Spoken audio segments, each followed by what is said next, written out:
Hi everybody, Lena Rodriguez here, coming to you from Tarot Down Under. And finally, summer has arrived here. Sorry to rub your noses in it if you're ploughing through snowdrifts, but that's what happens when you live on the other side of the world. Now, Russia and Moscow Mitch. Ironically, on the same day, Mitch McConnell, he still wittered around. McConnell and Putin accepted that Biden was going to be the new president. You know, not really a ringing endorsement, but they finally got there, you know. So in the meantime, I think everyone in a red state should be asking their senators, where is my stimulus check? It wouldn't matter what they decide now in the next 5 minutes. It's not going to get there for Christmas. You know, the old saying, your check's in the post. Shocking, absolutely shocking. So we're going to have a look at Russia. And there's been the biggest cyber hack in American history at the level that it's happened. And yet it sort of got drowned out in other news, which is so often what happens. What the Yeti had for breakfast seems to still capture the news headlines.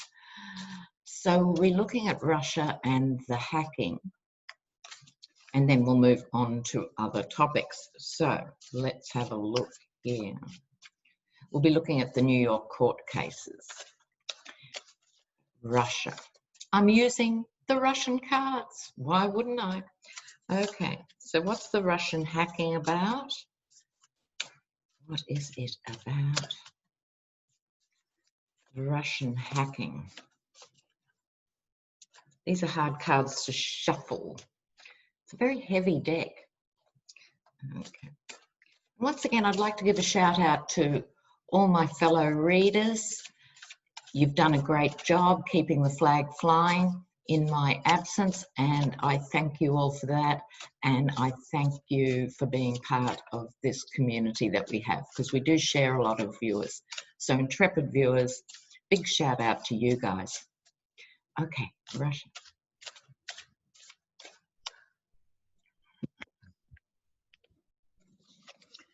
Now, why is it always so funny?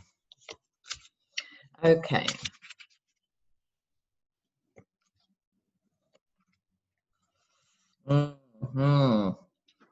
Very mysterious. All right. At the center, here's what in other decks is the Knight of Pentacles. This is my card of the mercenary, and it couldn't be more accurate. So they are basically looking for which side their bread's buttered on. They're not going to attempt, I think, to be warm and fuzzy towards Biden. But to me, it's sort of they've moved on from Trump. They've got their own things to worry about, but also money.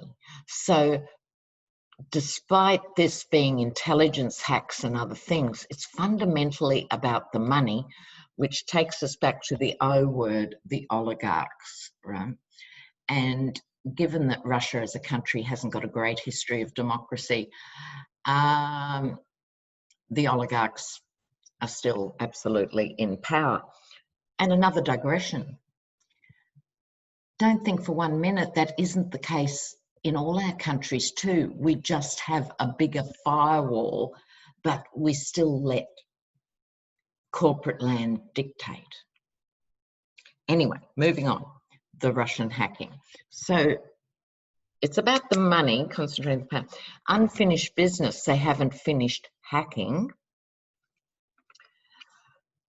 What we have here is, in the sort of current actions, here we have the Fool card, which is not so much foolish, it's brand new beginnings. They're going to have to renegotiate with the new layout of what constitutes American politics. So it's a new beginning, and it depends very much on how Biden plays this. So, for example, it's very important who he appoints in the higher up levels of CIA stuff, ambassador stuff, and all of that will set the tone. Whether Russia will comply with the tone is another story, but it's a new beginning. So on top of this Eight of Swords, I think this is speaking to Putin's situation. You've actually got, I think symbolically, this is the people looking for leadership. This is a mid-level functionary. This isn't Putin. But people on the ground, I think this is about COVID and it not being addressed effectively. They've come out with a special vaccine called Sputnik 5, but look, for all we know, it could be vitamin B shots. I don't think they're spending the money on research and development that they need to. And I take this as the people pleading with those in authority. The hacking, in fact, not only is going to continue, but speed up. Here is the Chariot. What's it all about? Lies and deceit. But I think the irony is not lies and deceit for Americans. I think this is lies and deceit for Russians. It's because they're not being governed by true democracy, who is, and it's about lies and deceit to the people. So what we can see here is the hacking will continue, and I wouldn't be that concerned about whether Trump or others is trading or selling information. That's not good, but at the same time, everything is in a state of flux and it's all going to be different. So whatever information they get is not going to be that useful going into the future. Now, before I get on to the juicy New York court cases, because I'm sure I'm not alone amongst the readers, I've certainly always thought for the last 4 years, what'll bring Trump undone is the RICO laws rather than any foreign policy transgressions. You know, we'll get to that. But Pete Buttigieg has been given transportation as his portfolio. And at first I thought, oh, why is he being buried in transportation? But it's actually much bigger than it appears because it's infrastructure. And infrastructure is massively important. So if you think back to the New Deal after the Depression and stuff, most governments in most places did big building of infrastructure to absorb the vast number of unemployed. And it worked. Right. But in most countries, not just America, that was the last time that huge money was really spent on the railways or roads or anything else. There's a documentary called The Crumbling of America if you want to be disturbed by how vulnerable a lot of the infrastructure things are, but it's true of most countries.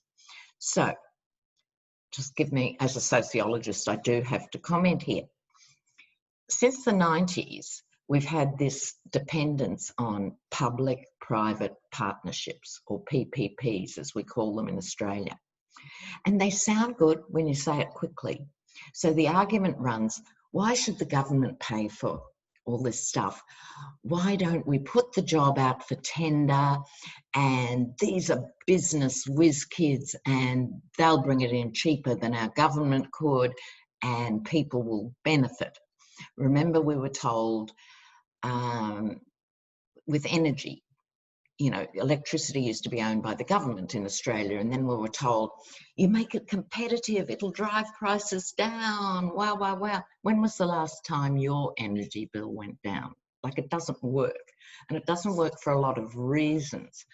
So if you're talking about something like telecommunications, if you privatize it in big countries like Canada, America, and Australia, it's not viable for a private company to run cables 2,000 miles out west through desert or snow or whatever. It doesn't work. The other thing is the tender process in itself is corrupt. Let's put it out to tender. Well, that means let's give it to my mate, which is why the lobbyists, instead of being called lobbyists, should be called something else that's more criminal, because that's a seed, total seed of corruption. But then they don't do the job, right? So we've got, you know, tunnels and stuff that have been built by private companies that have collapsed. The first bit of Amtrak that's been built in 50 years, on its maiden outing, the train derailed.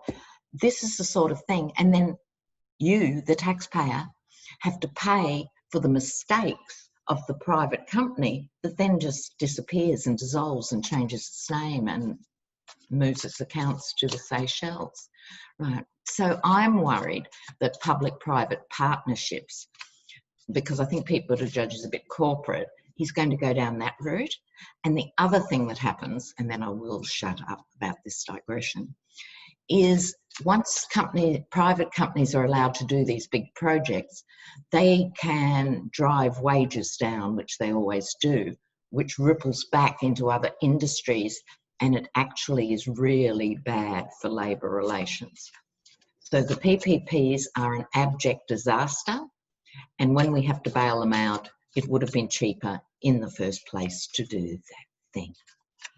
Anyway, here we go. I've moved on to my other deck now for the New York court cases. So this is Cyrus Vance and Letitia James. Let's see how those cases are going to go in the next few months. Let's have a look. Okay.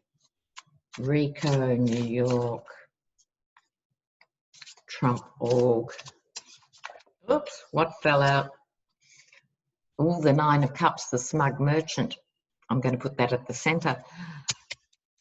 It even looks a bit like Trump after he's had 8 burgers, doesn't it? So that's the Nine of Cups in there. I'm just going to do a simple 5 card here. Okay. Oh, my deck upside down. Let's have a look. Okay. I hope this is right. So in the centre, here he is. He's the centre of Trump org. We must not forget his chief accountant, Ed Weiselberg, Alan Weiselberg, actually did a deal back in the day, we've forgotten, but 3 years ago. And I think a lot of this stuff is coming from Michael Cohen's testimony and Weiselberg's. Underneath the tower, couldn't wish for anything more, could we really? In the past, temperance. And so this, I think, refers to the teams of Cyrus Vance and Letitia James. They've been very careful to do things the right way so it doesn't fall apart down the track in court. I think this is a card of moderation, and I think they've been very non-hysterical. They've been very careful, treading carefully. What's over the Yeti's head? The Hanged Man. So, in other words, things are going to be held up, probably literally over Christmas and New Year and that sort of thing. But there's another aspect of interpreting the Hanged Man, and that is the willing sacrifice. But maybe not so willing. I think there's going to be someone sacrificed for the family. Poor Frodo. It may well be Eric. But he might surprise us. But there's going to be a family sacrifice. Now, I don't mean that in terms of like a horror movie, except we've all been living the horror movie. I think this is someone's going to have to carry the can for the rest of them, and it won't be the Yeti. Outcome, Hierophant, courts, law and order. Awesome, the Hierophant. And so bear in mind, out of 5 cards, 4 are major arcana, meaning this is a big story, meaning this has legs. So I think finally, after all these years, we're going to see some legal action. Has Biden appointed a new AG yet? I've been so preoccupied, I've missed some quite big developments, but I think tarot's not marvellous for timelines. I'm going to say in the next 3 months, we're finally going to see some action on this front. Now, a couple of housekeeping things. One is I want to do a shout out for Connie in New Zealand. Kia ora. That's for Maisie. She asked me and I'm happy to do that. And she's recently had a 70th birthday. So kia kaha, Connie. Now, I've also been asked a lot about the mandala behind me here.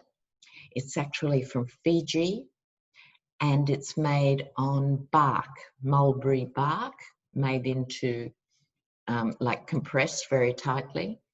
And I don't know the actual story of this design per se. It's a contemporary piece. But in general, often these circular pieces are about family, just so you know. So you have people at the center of the family, and then your clan, then your tribal group, and so on. So concentric circles tend to be representing family. But it's a beautiful piece. So I want to send you all my love, and we're going to have a lot of conversations going into the new year. So now, one more thing I wanted to say about our darling girl who passed away. There's a mural has been put up for her on Venice Beach in California. So if any of you live near there, it's the Mariana mural with the frangipani. That was her trademark. So lots of love from Australia, and I'll be back with you before you know it. So bye-bye for now.